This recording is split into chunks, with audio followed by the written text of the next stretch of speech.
encore trop d'êtres humains, pensent que l'homme est supérieur à l'animal, quel qu'il soit, et qu'il a tous les droits sur lui.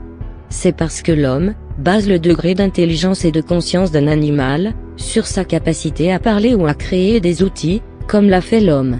Mais il ne peut pas être plus loin de la vérité quand il pense que l'animal n'a pas de conscience, et qu'il est stupide et primitif.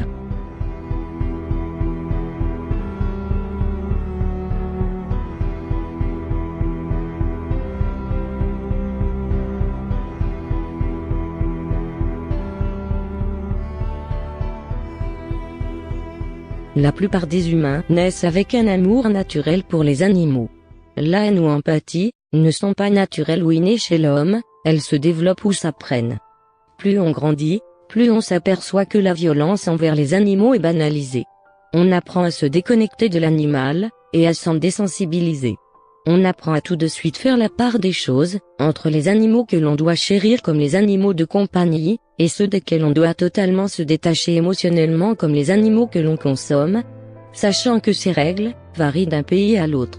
La vache est sacrée en Inde, on ne doit pas manger de cochon dans les pays musulmans, la Chine mange du chien, du chat et du singe. En clair, chacun a déterminé ses propres règles et principes, en fonction de ce qui les arrange économiquement, et imposer cela au règne animal, profitant de leur supériorité physique humaine. Le sang des animaux a toujours coulé, depuis que l'humain existe. Certains diront que le sang coule aussi dans la nature, mais est-ce vraiment comparable?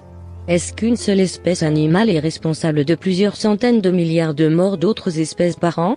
Est-ce que les animaux arrachent la peau d'autres animaux vivants pour se faire des capuches à la mode? Les utilisent pour leur divertissement? Leur perversion? Leur plaisir de mettre à mort? Aucun animal dans la nature ne tue par pur plaisir de tuer. Il s'agit toujours de survie.